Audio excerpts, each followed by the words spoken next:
ইদ্রিস আলাইহাসসালাম এই কথা শুনে রেগে গেলেন এবং বললেন, এমন কথা আর কখনো বলো না। আমাদের রিজিকের দায়িত্ব আল্লাহর উপর। আমরা যেখানেই থাকি না কেন তিনি আমাদের রিজিক পৌঁছে দেন। তুমি কিভাবে বলতে পারো যে আমরা জানি না কোথায় বিশ্রাম নেব? আজরাইল বললেন, আস্তাগফিরুল্লাহ। তারপর তারা আবার যাত্রা শুরু করলেন। রাতে তারা এক জায়গায় থামলেন বিশ্রামের জন্য। তখন ইদ্রিস আলাইহাসসালাম খুব ক্ষুধার্ত ছিলেন। তারা দোয়া করলেন। আল্লাহ আসমান থেকে তাদের জন্য খাবার পাঠালেন। তখন ইদ্রিস আলাইহাসসালাম বললেন, এসো, আমার সাথে খাও। তখন আজরাইল বললেন, আমি সেই সত্তার কসম খাই যিনি আপনাকে নাবী বানিয়েছেন, আমার একেবারেই খাওয়ার ইচ্ছা নেই। ইদ্রিস আলাইহাসসালাম উত্তর দিলেন, আমি তো মানুষ, আমাকে সামান্য হলেও খেতে হয়। তাই তিনি খাবার খেতে শুরু করলেন, কিন্তু তখন থেকেই তার মনে সঙ্গীর প্রতি সন্দেহ জন্ম নিল। কারণ আগে তিনি ক্ষুধার অজুহাতে দুধ চেয়েছিলেন, অথচ এখন খাবার খেতে অস্বীকার করছেন। খাওয়া শেষ করার পর তারা দুজন আবার নামাজে দাঁড়ালেন। সারা রাত কোনো বিরতি ছাড়াই ইবাদত চালিয়ে গেলেন। শেষ রাতে ইদ্রিস আলাইহাসসালাম ক্লান্ত হয়ে ঘুম ঘুম অনুভব করলেন। তখন তিনি তার সঙ্গীর দিকে তাকালেন। তার মধ্যে ক্লান্তি নেই, ঘুম নেই, ক্ষুধার কোনো চিহ্ন নেই। ইদ্রিস আলাইহাসসালাম তখনও জানতেন না তিনি আজরাইল। তার মনে বিস্ময় জাগল।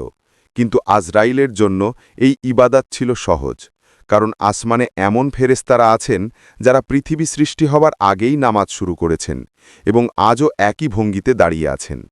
ইদ্রিস আলাইহাসসালাম বিস্ময়ে বললেন, আমি ভেবেছিলাম দুনিয়ায় আমার চেয়ে শক্তিশালী উপাসক আর কেউ নেই, কিন্তু স্পষ্ট হল তুমি আমার চেয়ে শক্তিশালী। আমি কখনো ভাবিনি এমন কেউ আছে। নিজের ইবাদতের উপর বিনয় অনুভব করলেন। পরদিন তারা আবার রওনা দিলেন। দিন শেষে একটি আঙ্গুর গাছের পাশে পৌঁছালেন। তখন আজরাইল বললেন, হে আল্লাহর নাবী, আমরা জানি না রাত কোথায় কাটাব, সম্ভবত খাবারও পাব না। চলুন কয়েকটা আঙুর নিয়ে নিই, প্রয়োজনে খাব। এ কথা শুনে ইদ্রিস আলাইহাসসালাম বিরক্ত হলেন এবং বললেন, আমি কি আপনাকে বলিনি আল্লাহ যেখানে আমরা থাকি সেখানেই আমাদের রিজিক পাঠিয়ে দেন? আজরাইল আবার বললেন, আস্তাগফিরুল্লাহ। তারা কোনো আঙুর নিলেন না এবং পথ চলতে লাগলেন। রাতে তারা বিশ্রামের জন্য বসলেন। দুজন মিলে দোয়া করলেন আর আল্লাহ তাদের জন্য আসমান থেকে খাবারের একটি টেবিল পাঠালেন। ইদ্রিস আলাইহিসসালাম খেতে শুরু করলেন এবং সঙ্গীকে বললেন, এসো, আমার সঙ্গে খাও। কিন্তু আজরাইল আবার বললেন, হে আল্লাহর নবী, আমার একেবারেই খাওয়ার ইচ্ছা নেই। ইদ্রিস আলাইহিসসালাম তখন আরও সন্দেহপ্রবণ হলেন। মনে মনে ভাবলেন, তাহলে সে আঙুর নিজের জন্য চাইছিল না। খাওয়া শেষে আবার নামাজে দাঁড়ালেন। সারা রাত বিরতি ছাড়া ইবাদত চলল। আবারও ইদ্রিস আলাইহিসসালাম ক্লান্ত হলেন, কিন্তু তার সঙ্গীর মধ্যে কোনো ক্লান্তি বা ক্ষুধার ছাপ নেই। অবশেষে ইদ্রিস আলাইহিসসালাম বললেন, যার হাতে আমার প্রাণ তার কসম, আমাকে সত্যটা বলো, তুমি কি মানুষ নও? ফেরেশতা উত্তর দিলেন, হয়তো না, আমি আদম সন্তান নই। ইদ্রিস আলাইহিসসালাম জিজ্ঞেস করলেন, তাহলে তুমি কে? তিনি বললেন, আমি মৃত্যুর ফেরেশতা আজরাইল। এ কথা শুনে ইদ্রিস আলাইহিসসালাম চমকে উঠলেন, বললেন, তুমি কি আমার প্রাণ নিতে এসেছ? আমার মৃত্যুর সময় কি এসে গেছে? আজরাইল বললেন, যদি এ আদেশ পেতাম তবে অবশ্যই পালন করতাম, কিন্তু তা নয়। আমি কেবল আল্লাহর জন্য তোমাকে ভালোবাসি। তার অনুমতি নিয়ে আমি শুধু তোমার সঙ্গী হতে এসেছি। ইদ্রিস আলাইহিসসালাম বললেন, 3 দিন 3 রাত আমরা একসঙ্গে চলছি ও ইবাদত করছি, তুমি এক মুহূর্তের জন্য আমাকে ছেড়ে যাওনি। এই সময় কি একটি প্রাণও মারা যায়নি? আজরাইল উত্তর দিলেন, হে আল্লাহর নবী, যিনি আপনাকে নবুয়ত দিয়েছেন তার কসম, বহু প্রাণ মারা গেছে। যেদিন থেকে আমাকে দেখেছেন আমি আপনার সঙ্গেই আছি, কিন্তু যখনই কারোর প্রাণ নেওয়ার আদেশ আসে, সে যেখানেই থাকুক না কেন আমি তার নিয়ে আসি। ইদ্রিস আলাইহিসসালাম বিস্মিত হয়ে জিজ্ঞেস করলেন, তুমি কিভাবে তা করো? এটা কিভাবে সম্ভব? আজরাইল বললেন, পুরো দুনিয়া আমার সামনে থাকে যেন কারো সামনে খাবারের ভরা একটি টেবিল। যেমন একজন মানুষ হাত বাড়িয়ে খাবার তুলে নেয়, তেমনি আমি হাত বাড়িয়ে প্রাণ নিয়ে নেই। এরপর ইদ্রিস আলাইহিসসালাম কৌশলে বললেন, আমার একটি ইচ্ছে আছে, তুমি কি আমাকে মৃত্যুর স্বাদ দিতে পারবে? আজরাইল জিজ্ঞেস করলেন, তুমি কেন মৃত্যুর যন্ত্রণা পেতে চাও? ইদ্রিস আলাইহিসসালাম যিনি ইবাদতে উচ্চ মর্যাদার অধিকারী ছিলেন, বললেন, যদি আমি মৃত্যুর কষ্ট একবারও অনুভব করি, তবে জীবিত হবার পর আর কখনো ঘুমাব না। আমি নিরবিচ্ছিন্নভাবে আল্লাহর ইবাদত করব। আজরাইল বললেন, আমি আমার রবের কাছে অনুমতি চাই। আল্লাহ অনুমতি দিলে আজরাইল হঠাৎ ইদ্রিস আলাইহিসসালামকে মৃত্যুর স্বাদ দিলেন। পরে আল্লাহর অনুমতিতে তাকে আবার জীবিত করলেন। চোখ খোলার পর আজরাইল তাকে জিজ্ঞেস করলেন, মৃত্যুর কষ্ট কেমন ছিল? ইদ্রিস আলাইহিসসালাম উত্তর দিলেন, যা আমি পড়েছি তার মতো নয়। এটি ভয়াবহ ও যন্ত্রণাদায়ক। কিছু বর্ণনায় এসেছে, ইদ্রিস আলাইহিসসালাম বলেছিলেন, এটি যেন জীবিত ভেড়ার চামড়া ছাড়ানোর মতো ব্যথা। এরপর ইদ্রিস আলাইহিসসালাম বললেন, হে মৃত্যুর ফেরেশতা, আমার আরেকটি অনুরোধ আছে, তুমি কি পূরণ করবে? আজরাইল বললেন, বলুন। ইদ্রিস আলাইহিসসালাম বললেন, আমাকে জাহান্নাম দেখাও। আজরাইল উত্তর দিলেন, ঠিক আছে, আমি আমার রবের কাছে অনুমতি চাইব। কিন্তু কেন তুমি জাহান্নাম দেখতে চাও? ইদ্রিস আলাইহিসসালাম বললেন, যদি আমি জাহান্নাম নিজ চোখে দেখি, তবে আমার ইবাদত আরও বাড়বে। আল্লাহ আজরাইলকে অনুমতি দিলেন। আজরাইল ইদ্রিস আলাইহিসসালামকে জাহান্নামের দিকে নিয়ে গেলেন। যখন তারা জাহান্নামের দরজার কাছে পৌঁছাল, সেখানে থাকা ফেরেশতারা প্রশ্ন করলেন, তোমরা কে? আজরাইল বললেন, আমি আজরাইল। ফেরেশতারা মৃত্যুর ভয়ে কাঁপতে লাগলেন এবং প্রশ্ন করলেন, তুমি কেন এসেছ?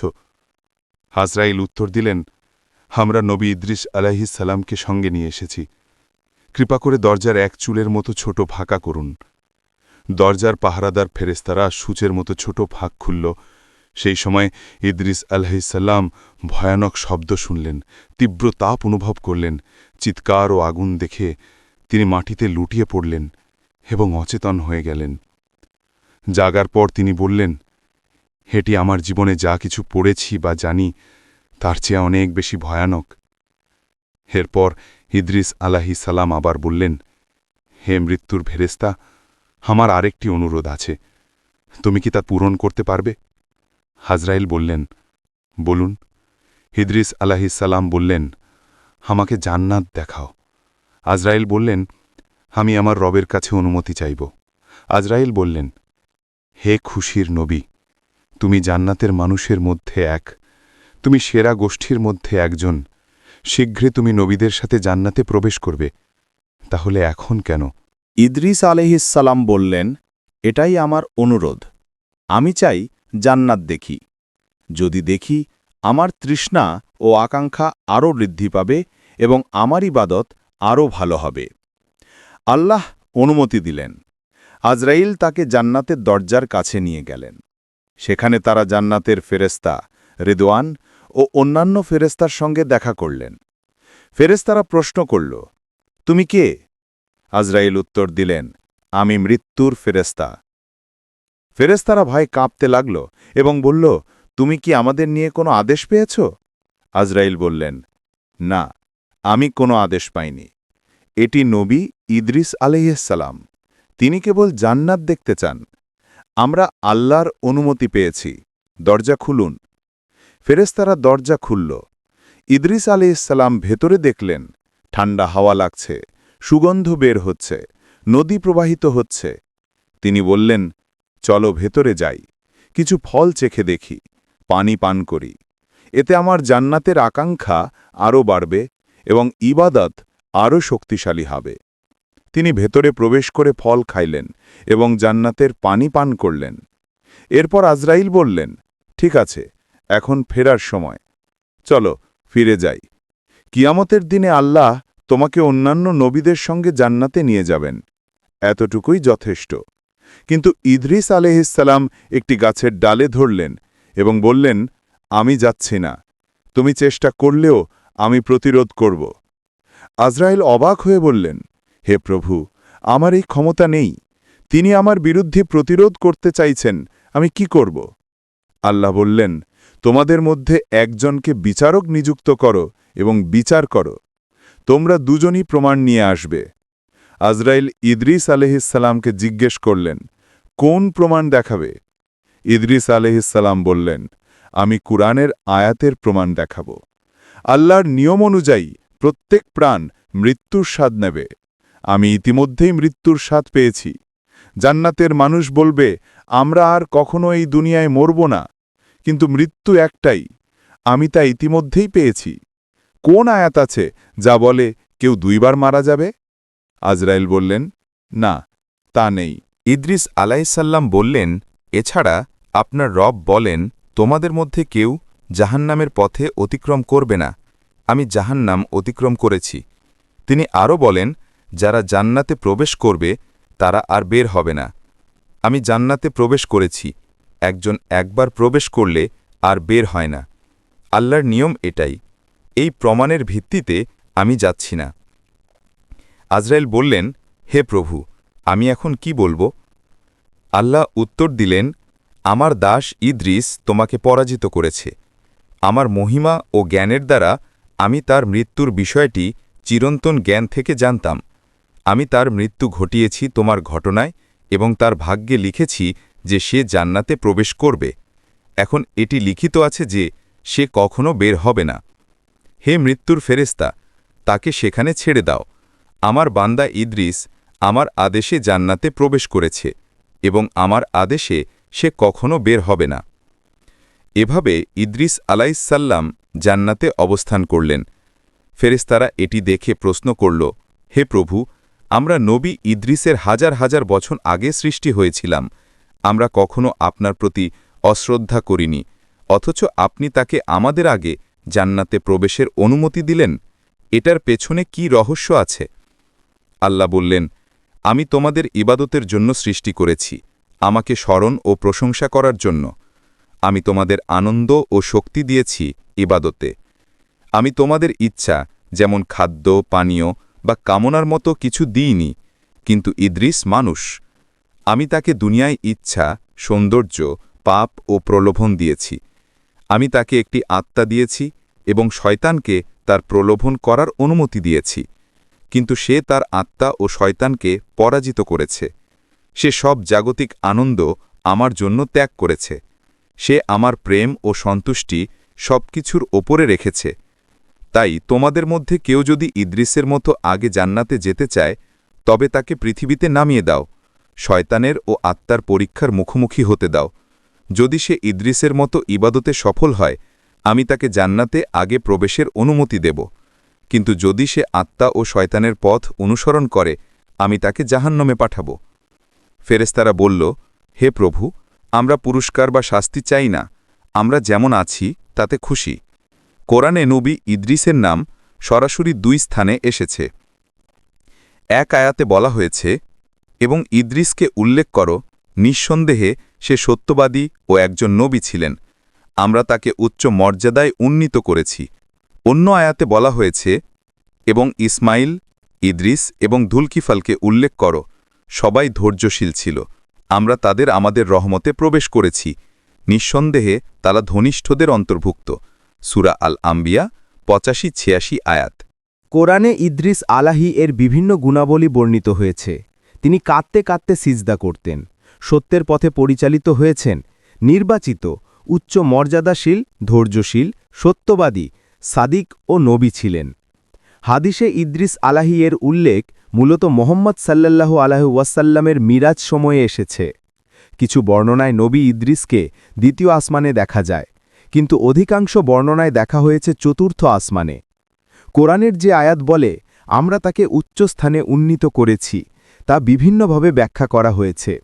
কেউ বলেন এটি মানে ইদ্রিসকে তার আত্মা ধারণের সময় চতুর্থ বা ষষ্ঠ আসমানে নিয়ে যাওয়া হয়েছে। অন্যরা বলেন আয়াতটি জান্নাতকে নির্দেশ করে। আবার কিছু আলেম বলেন এর মানে তিনি নবুয়ত লাভ করেছেন। নবী ইদ্রিস আলাহি আদম ও শীতকে দেওয়া সুহুফ বহন করতেন। তিনি বহু বিজ্ঞান ও কলা উদ্ভাবন বা উন্নয়ন করেছিলেন। প্রতীকাত্মক জ্ঞান, ইলমুল রামাল, জ্যোতির্বিজ্ঞান, হিসাব, চিকিৎসা, উদ্ভিদ রহস্য, অদ্ভুত কারুশিল্প, লেখা, সেলাই, ভারসাম্য ব্যবহার। তার গ্রন্থে আধ্যাত্মিক রহস্য, আধ্যাত্মিক সত্তার নিয়ন্ত্রণ ও বিভিন্ন জীবের বৈশিষ্ট্য অন্তর্ভুক্ত ছিল। তিনি অনেক শিক্ষার্থী পড়িয়েছেন। কৃষি উন্নত করেছেন এবং চামড়া ও কাপড় দিয়ে পোশাক তৈরি শুরু করেছেন। ইবনে আব্বাস থেকে বর্ণিত হয়েছে, নবী ইদ্রিস আলাহি একজন দর্জি ছিলেন। তিনি প্রতিবার সুঁচ চালনার সময় সুবহানাল্লাহ বলতেন এবং দিনের শেষে পৃথিবীতে তার চেয়ে উত্তম কাজকর্ম কেউ করত না। তার নক্ষত্র ও হিসাববিদ্যা জ্ঞান দেখে গ্রিক দার্শনিকরা তাকে হেরমিস দ্য ওয়াইজ নামে ডেকে সম্মান জানাত। নবী ইদ্রিসের আধ্যাত্মিক মর্যাদা সম্পর্কে কিছু আলেম বলেন, তিনি এখনও জীবিত আছেন। আসমানে তার সত্যবাদিতা ও আল্লাহর নিকটতা সূরা মারিয়াম আয়াত ৫৬ বর্ণিত। এইখানে সালিহুন শব্দটি নবীদের সম্পর্কে তাদের উচ্চ মর্যাদা ও উৎকৃষ্টতা বোঝাতে ব্যবহৃত হয়েছে। রোমান ঐতিহাসিকদের মতে ইদ্রিস আলাহি ও ঈসা আলাহি উভয়কেই তাদের গভীর ভক্তি ও আধ্যাত্মিক পরিশ্রমের কারণে আসমানে উত্তোলন করা হয়েছে। তারা প্রায় খাদ্য ও পানীয় থেকে বিরত থাকতেন, এতটাই পবিত্র হয়েছিলেন যে ফেরেশতাদের মতো আসমানে নিয়ে যাওয়া হয়। তাদের মহাল ধৈর্য, কৃতজ্ঞতা এবং নিয়মিত জীবন তাদের আত্মাকে পরিশুদ্ধ করেছিল এবং তাদেরকে নরম ও হালকা করে তুলেছিল, ঠিক যেমন ফেরেশতারা। এটি আমাদের শেখায় যে সাধারণ মানুষও হৃদয় পরিশোধন এবং অহংকারের বিরুদ্ধে লড়াই করে উচ্চ আধ্যাত্মিক স্তরে পৌঁছাতে পারে। যেসব নবী আধ্যাত্মিক বৃদ্ধিতে শীর্ষে পৌঁছেছিলেন, তারা ব্যবহারিক জীবনের ক্ষেত্রেও উদাহরণ স্থাপন করেছিলেন। যেমন আদম কৃষি শিখিয়েছিলেন, তেমনি ইদ্রিস দর্জির কাজ শিখিয়েছিলেন। তিনি লেখালেখিতেও উন্নতি ঘটিয়েছিলেন এবং এইটি তার সময় আরও উন্নত হয়েছিল। নবী ইদ্রিস আলাইহিসসালামের বুদ্ধিমান পরামর্শের মধ্যে ছিল, যত বেশি একজন ব্যক্তি বুদ্ধিমান হয় তত বেশি নম্র হওয়া উচিত। একজন স্মার্ট ব্যক্তি অন্যের ভুলের দিকে নজর দেয় না বা তাদের লজ্জিত করে না। যদি কেউ ধনী হয় তবে অহংকার বা চরিত্র হারানো উচিত নয়। যিনি তার আত্মা পরিশুদ্ধ করেননি তার কাছে কোনো প্রকৃত জ্ঞান নেই। এই পৃথিবীর প্রতি ভালোবাসা এবং পরকালীন জীবনের ভালোবাসা একসাথে হৃদয়ে থাকতে পারে না। যখন আপনি দোয়া করেন তখন আপনার উদ্দেশ্য সত্যিকারের হওয়া উচিত। আল্লাহ প্রদত্ত আশীর্বাদের তুলনায় কারো ধন্যবাদ কখনো পূর্ণ হবে না।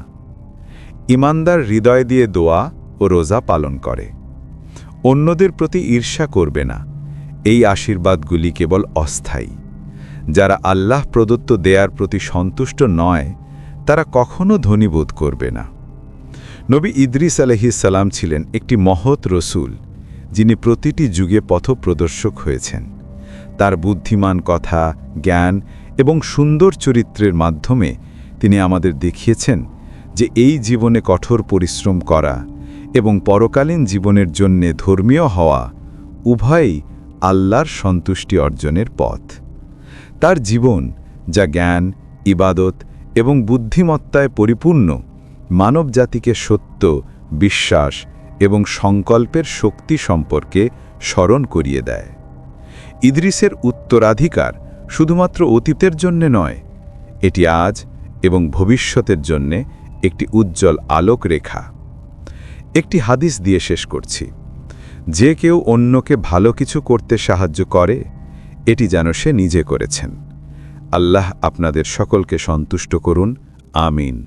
আসসালামু আলাইকুম ওয়া রাহমাতুল্লাহ।